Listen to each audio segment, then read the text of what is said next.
नमस्कार मित्रांनो, आपल्याला सर्वांना माहितीच आहे की भारताने फायनली पहलगाम अटॅक जो झाला होता त्याचा बदला घेतलेला आहे।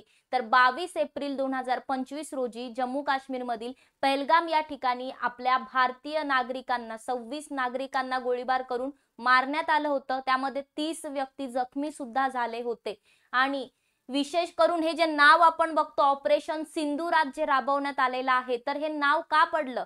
जेव्हा त्यांनी गोळीबार केला तेव्हा तिथल्या महिलांना म्हटलं की जा तुम्ही जाऊन तुमच्या पंतप्रधानांना सांगा। तर तेच नाव आज आपल्याला सिंदूर जे पुसण्याचं काम केलं होतं तिथल्या अतिरेक्यांनी, तर ते काम आपल्याला त्यांचं पुन्हा आपण त्यांना अटॅक करून प्रत्युत्तर दिलेलं आहे आणि म्हणूनच आपण ऑपरेशन सिंदूर हे नाव इथे ठेवलेलं आहे। तर हे ऑपरेशन सिंदूर 7 मे ला 2025 ला झालेलं आहे। रात्री म्हणजे आपण म्हणूया की पहाटे 1:30 वाजताच काय केलं होतं, तर ही स्ट्राइक केलेली आहे। ही एक सर्जिकल प्रिसिजन स्ट्राइक आहे, जशी आधी सुद्धा आपण 2019 मध्ये केली होती।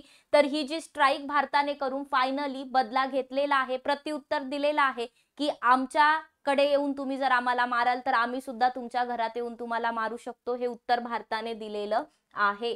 बघा तसं जर पाहिलं तर आज तर 7 मे ला आपल्याला माहिती होतं की मॉक ड्रिल संपूर्ण देशभरात होणार होती, बऱ्याचशा शहरांमध्ये मॉक ड्रिल होणार होती। पण या मॉक ड्रिलच्या याच्यामध्ये कुठेतरी पाकिस्तानला किंवा कुठेतरी अतिरेक्यांना भरकटवून आपण बरोबर रात्रीमध्ये काय केलेले काम केलेलं आहे। तर ही मॉक ड्रिल जी होणार होती त्या मागे जाऊन कुठेतरी आपण प्लॅनिंग प्रॉपर करून एक्झिक्यूट केलेला आहे।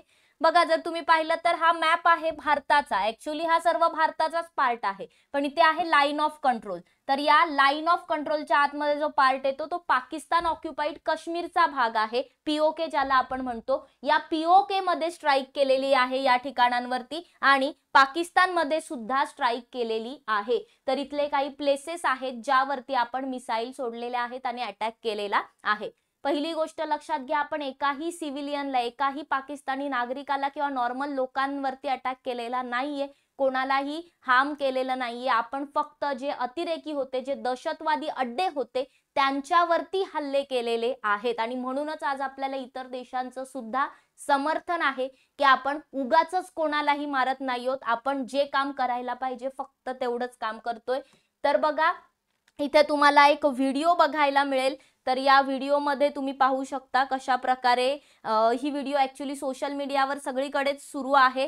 ही व्हिडिओ आहे जेव्हा एक्झॅक्ट त्या ठिकाणी अटॅक करण्यात आला होता तेव्हाची, ठीक आहे। तर हे जे काही लोकेशन्स इथे तुम्हाला दिसताय, तर पीओके मध्ये मुझफ्फराबाद आहे, त्याच्याजवळ एक प्लेस आहे, त्यानंतर कोटली आहे, गुलपूर आहे, भिंबेर आहे, सियालकोट आहे, सियालकोट पाकिस्तान मध्ये येते बघा, चक अमरू आहे आणि मुरीद के त्यांचा एक महत्त्वाचा अड्डा होता। तर या ठिकाणांवरती अशा 9 प्लेसेस वरती काय केलेलं आहे, तर ही स्ट्राइक केलेली, हा अटॅक केलेला आहे। आणि जे दहशतवादी अड्डे होते तसंच इथे बहवालपूर जे आहे ते थोडंसं लांब होतं, तर या ठिकाणी सुद्धा अटॅक केलेला आहे। तर हे जे प्लेसेस आहेत यांना काय केलेले, डिस्ट्रॉय करण्याचा प्रयत्न आपण केलेला आहे आणि बऱ्याचपैकी आपण बऱ्याच अंशी सक्सेसफुल झालेलो आहोत। तर ऑपरेशन सिंदूर ही आपल्या भारतीय संरक्षण मंत्रालय जे आहे त्यांनी ही प्रेस नोट रिलीज केली होती पहाटे। तर त्यांनी म्हटलं की काही वेळापूर्वीच भारतीय सशस्त्र दलांनी ऑपरेशन सिंदूर राबवलंय आणि पाकिस्तान आणि पाक व्याप्त जम्मू काश्मीर जो आहे त्यामध्ये जे दहशतवादी तळ आहेत त्यावरती हल्ले केलेले आहेत आणि ज्या ठिकाणावरून बेसिकली भारतावर हल्ला करण्याचा कट आखला होता तर त्या ठिकाणांना, त्या अड्ड्यांवरती हल्ले आपण केलेले आहेत आणि एकूण 9 बेस होते, ते 9 बेस उडवण्यामध्ये आपण कुठेतरी ते 9 बेस टार्गेट करून सक्सेसफुल झालेलो आहोत। तर आमची कृती होती ती मोजून मापून केलेली होती, तणाव जो आहे तो वाढू न देणारी आणि कुठल्याही पाकिस्तानी लष्करी तळाला लक्ष्य करण्यात आलं नव्हतं, पाकिस्तानच्या मिलिटरीला आपण टार्गेट केलं नव्हतं, दहशतवादी अड्ड्यांना टार्गेट केलं होतं, हे लक्षात ठेवा। या तळांची निवड करताना त्यांनी प्रॉपर कारवाई केली होती, अतिशय संयम दाखवलेला आहे, पेशंटली गोष्ट केलेली आहे। कारण 25 भारतीय आणि एका नेपाळी नागरिकाची हत्या घडवणारी जी पहलगाम मध्ये क्रूर घटना घडली होती त्या घटनेला आज प्रत्युत्तर देण्यात आलेलं आहे आणि एकदम चोख प्रत्युत्तर मिळालेलं आहे। बरोबर 14 दिवसांनी ही प्रतिक्रिया आपण दिलेली आहे।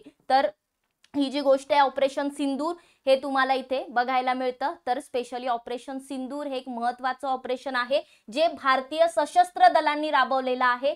तर यामध्ये आपली इंडियन आर्मी, इंडियन नेव्ही आणि एअरफोर्स तिघांनी मिळून हे ऑपरेशन राबवलेलं आहे। तर बघा यामध्ये एक मिसाईल वापरण्यात आली होती, स्कॅल्प नावाचं मिसाईल जे आहे, क्षेपणास्त्र जे आहे त्याचा वापर केलेला आहे, ही क्रूज मिसाईल आहे आणि हॅमर नावाच्या बॉम्बचा वापर करण्यात आलेला होता. सो स्कॅल्प ही क्रूज मिसाईल वापरलेली होती आणि हॅमर हा बॉम्ब जो आहे प्रिसिजन बॉम्ब वापरला होता. यांचा वापर करून हे अटॅक्स केलेले आहेत, ही सर्जिकल स्ट्राईक केलेली आहे. तर तुम्ही बघू शकता यामध्ये कुठल्याही टेररिस्ट बेस जे आहे त्याला उडवण्यासाठी होतं, सिव्हिलियन्सला काही हे नाही केलंय. स्पेशली जर तुम्ही पाहिलं तर टेररिस्ट कॅम्प जे आहेत त्यांना अटॅक केले, त्यामध्ये आपल्याला लष्कर ए तायबा बघायला मिळतं, जैश ए मोहम्मद आणि हिजबुल मुजाहिद्दीन हे जे बेसेस आहेत यांच्या अकॉर्डिंग यांच्या ज्या संस्था आहेत तर त्यांना या बॅन झालेल्या ज्या आउटफिट्स आहेत त्यांना आपण टार्गेट केलेलं होतं. तर नक्कीच एक सक्सेसफुल असं ठरलेलं ऑपरेशन सिंदूर आपल्याला बघायला मिळतंय. तर एक प्रतिउत्तर चांगल्या प्रकारे भारताने दिलेला आहे. पुन्हा एकदा आपण चांगलं उत्तर दिलेलं आहे आणि आता तरी कुठेतरी ही कंडिशन स्टॉप व्हावी किंवा आता अजून ताण वाढू नये आणि व्यवस्थितरित्या ही सिच्युएशन हँडल व्हावी. धन्यवाद.